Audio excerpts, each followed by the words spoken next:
Good afternoon, everyone. I'm Father Joe Piekarski here at St. John the Beloved Parish, and we welcome you to our parish as we gather together in prayer. We will be celebrating the fifth Sunday of Lent.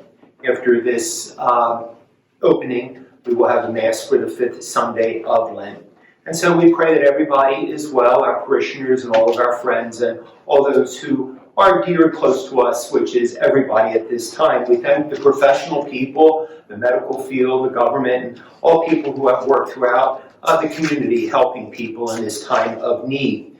And we remind ourselves that we have to keep separated for the betterment of all people at this time. We will have our first video Mass here at St. John the Beloved, and because it's coming to the end of 2 weeks, we were in seclusion for 2 weeks, and it seems like after the end of 2 weeks, we have been living minute by minute. There's many changes that have happened between the government itself, the local community, and the diocese. So we're living minute to minute in this realm, as we all know at a personal level. The governor has extended the social distancing regulations for the state of Delaware up to May the 15th. Until then, hopefully, things will change for the better, but as it is now, May the 15th is when we might see the ban lifted in keeping personal distance from one another. This pandemic affects the whole world. We just were in prayer with the Holy Father, Pope Francis, as he's praying for the Universal Church at this time. And the Vatican has given us directives about how we are to celebrate the coming High Holy Days, our Catholic High Holy Days of Holy Week and Easter.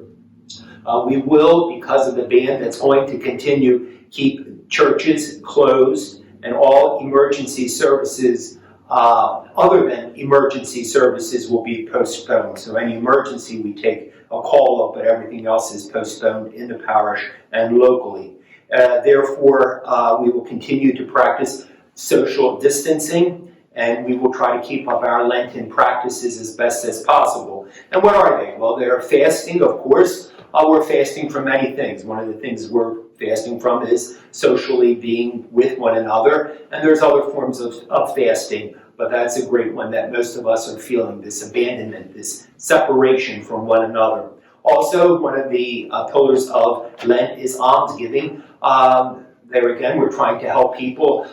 Those who are most vulnerable, if we could contact them one way or another during this time to make sure that the elderly and the sick are somehow taken care of. So that's an important ministry that most of us can take place. It's an immediate need at this time. Our own outreach is open, and if you have any food supplies you want to give, you can leave it here at the Vianney House, and we will make sure that our outreach receives any food supplies, which, of course, people still need in this time of need.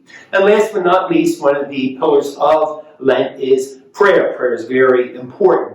Private prayer, rosaries, devotions, your own personal life, going through a meditation, spiritual readings, all these things are very important. TV is very instrumental for mostly everybody. EWTN has beautiful services during this Lenten time, and especially in this time of crisis, so continue to be close with EWTN. The diocesan website, the Diocese of Wilmington, has a beautiful website. You can link onto it. And there you will see many things that is offered there, Stations of the Cross, the Masses by the Bishop himself. Our own website, St. John the Beloved website, is something you can get in tune with. There you will see the bulletins that are published every week. There you also see the intentions as the Masses are being said privately for those people throughout the week. Your intentions are still there, and other noticeable things are in the bulletin, so make sure that you link onto our website to find out these things. Bishop Maluli will be celebrating privately at the Cathedral Holy Thursday Mass, the Mass of the Lord's Supper, and it will be televised for the public to see, as will Good Friday, the Passion of the Lord. That's another wonderful thing that we could see on television.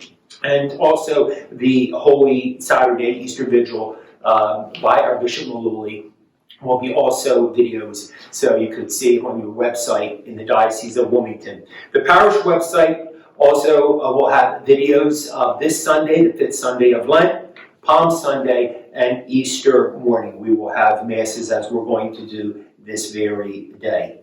The Masses are being held in this chapel. This is the chapel of the Vianney House, the former convent. The sisters used to pray here. And it is a beautiful place for us to celebrate as a family of St. John the Beloved.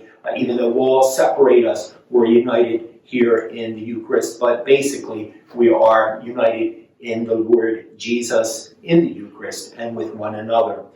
We will continue to practice Lent. One of the things that we have to do is do the fasting of confession. Many people would like to go to confession, but because of the barring of personal touch and contact, we ask people to wait to after this ban is lifted for people to go for personal confession. Emergencies are the only exception. The Eucharist also is something we're fasting from. So we ask people to pray and to make a spiritual communion every time you practice the Mass on television or on the website, and therefore you can make a spiritual communion and contact with the Lord.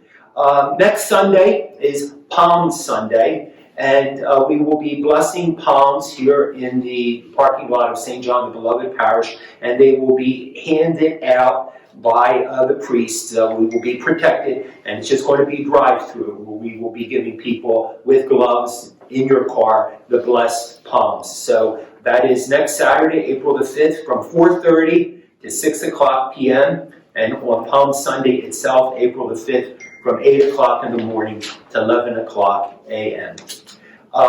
Again, we ask everybody to practice social distancing, and we're still waiting because Delaware has not yet peaked with this crisis, so we're praying that it will subside very soon. Help to make provisions, as I've said before, to those who are elderly and vulnerable, especially your own relatives and your neighbors. See if they need something, call them up if they need anything, and ask that you can help them in any way. And above all, at this time, be nice to one another, especially in your own home. Sometimes living together can be very difficult, so let us live charitably during these days and love what the Lord Jesus gives us.